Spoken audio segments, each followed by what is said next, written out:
Sa atong unang pagbasa, naghisgot dinhi si Propeta Isaías nga ayaw kahadlok. Ang Israel giingna niya ayaw gyud kahadlok, kay ang tanang butang mahimo ra gyud sa Ginoo. Ang ato lang yung buhaton, magsige lang kita og sunod sa Ginoo og tuman sa iyang kabubuton. Matod pagay niya diri, bisag murara kag ud huyang kaayo, pero gamiton tika aron mahimong tiggiok, hait, duhay suwab nga espada, imong giukon o dugmokon ang kabukiran. Grabe ka lig-on unya ang isaad sa Ginoo. Muna sa atong tubag sa Salmo, nag-ingon ta, ang Ginoo maayo og maluluy-on, dugay nga masuko og puno sa kaayo. Kani manggong tao nga dali kayong masuko, mauna ang mga tao nga iyang ipamugos ang iyang kaugalingon. Kung ang atong kaugalingon atong ipamugos, masuko ta, og anha na ta diha mapildi. Dinis kalibutan agi na panultihon, pildi yung maglagot. No na ay yung kalagot. Yang anong di man ta maglagot, kay nisalig man tas Ginoo. Kung pananglitan daog-daogon ta, igo ra man tang moingon, sagdi lang, ang Ginoo ray mobaos ana niya. Ang Ginoo ra say mobawi aning ako karong kahimtang. Sa atong kasinatian, ako sa akong kasinatian sad, kamo mao sa tingali, di na gid na bag-o nato na kining tao nga daog-daogon mao gid nay mo sikat, mao pa gid nay mo mahimong gamhanan sa umaabot. Si Moises gidaog-daog, nahimong leader sa katawhan sa Israel. Si Jose nga anak ni Jacob gidaog-daog sa iyang napo ka mga igsuon, nahimong gobernador sa Egypt. Si David gidaog-daog sa iyang mga igsuon, wa gani siya ipresentar isip kandidato sa pagkahari aron anwintan maoy gihimong hari sa Israel. Si Jesus gidaog-daog, gilansang pa sa krus, pero nahimong hari sa tanang mga hari, Ginoo sa tanang Ginoo. Ingon ana gid na ang pattern dinhi sa kalibutan. Muna kining Ginoo nga gihisgutan dinhi sa atong ebanghelyo, gisangyaw kini ni Juan nga magbubunyag. Si Juan nga magbubunyag ni sikat kay siya nga lig-on kay iyang mga pulong, ug ang mga tao sa una nagtan-aw niya nga siya na ang manluluwas.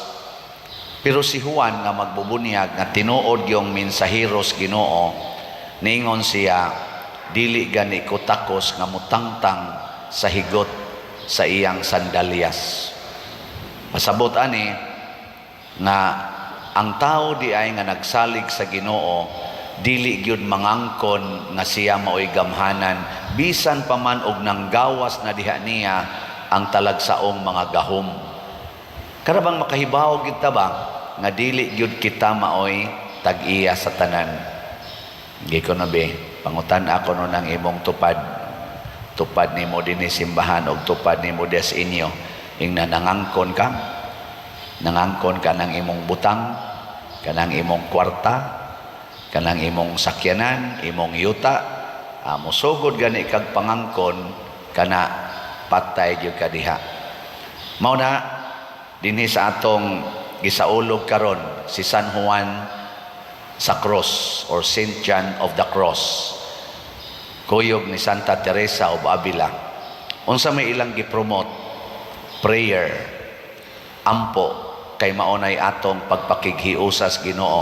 Ang ikaduha, ang paghigugma sa cross, mo nang gitawag siya Saint John of the Cross.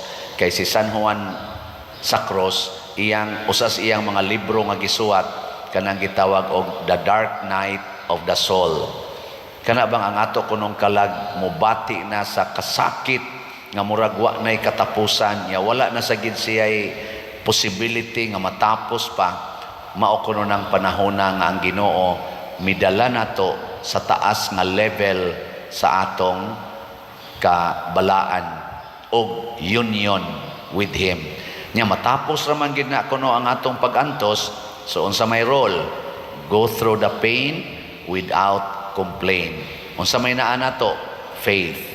Matod pa ni Saint John of the Cross, agi lang anang ngit-ngit kaing lugar bisag wa na kay nakita, kay ang Ginoo muhatag raw niya nimo sa kahayag. Nya mas nindot nang moagi kag portig yung ngit-ngita kay maka-appreciate ka bisan ang gamay nga glimpse sa kahayag. Kasuway na ba mo ka ng musod mog langob? Langob ba? Wa pa mo kasuway. Panood o niya mo. Sige lang, dili lang tingali langob. Sod mo anang nitso kana na sa minteryo nya sirad purtingit-ngita na. Nyag naalay gamay kayo nga hayag, maka-appreciate yung ka kay nga naman muhatag magid siya og maximum nga light or danag. Si daguhoy ko no, tong dito mis Bohol, na ato'y langob dito nga mao kuno to'y gipuy ang daguhoy. Laong kay ngadto. Di gid siya masakpan. Nya unsa may gihimong suga ni daguhoy dito, aninipot o kaha kanang murag kanabang kwakdop may tawag na mo ana, musiga man siya inigngit-ngit, mao iyang gihimong suga. Kay kun katong among suga nga gida dito, katong flashlight og pagmon siya, di na jud kakakita bisag tuslokon pa imong mata di kakakita, bisan imong pad anaon nimo di kakakita, pero naay gamayng suga sama ng aninipot mudanag na siya. Unsa may pasabot ani, kung gusto tang maka-appreciate sa tanang grasyang gihatag sa Ginoo nato, kinahanglan mo dawat sad ta nga we are nothing. Nya pinaagi ni ana mahimotang labing dako. Muna ni hisgot si Jesus diri, sikat man si Juan, pero ang labing iwit sa gingharian sa langit labaw pa kay ni Juan. Naghisgot siya sa iyang kaugalingon kay ikumparar siya sa mga anghel sa langit. Si Jesus nahimong labing iwit na tao langgod sa pasungan, wa ka eskwela, porting pobriha, gilansang pagyud sa cross, pero ang resulta nahimo siyang King of Kings and Lord of Lords. So kining ato mga problema, kining ato mga kaguol, bunga ni sa atong pagsigi og pamugos nga mawagtang ang pagantos. Unsa man gyud labing nindot nga solusyon, matud pa ni Saint John of the Cross, go through the pain without complaint. Sige, lingay mong tupad. Nasugod karon mangita na tag pagantos. Ana, ato na ning antuson, apil na ning atong naong, hasta sa ning atong lawas, hasta sa ning atong silingan ug kuyog natos balay. Mao na ni siya ang mga pagantos. Nya ka ang taong magantos masantos, ang taong magantos malig-on, ang taong magantos mulambo ug babalaan.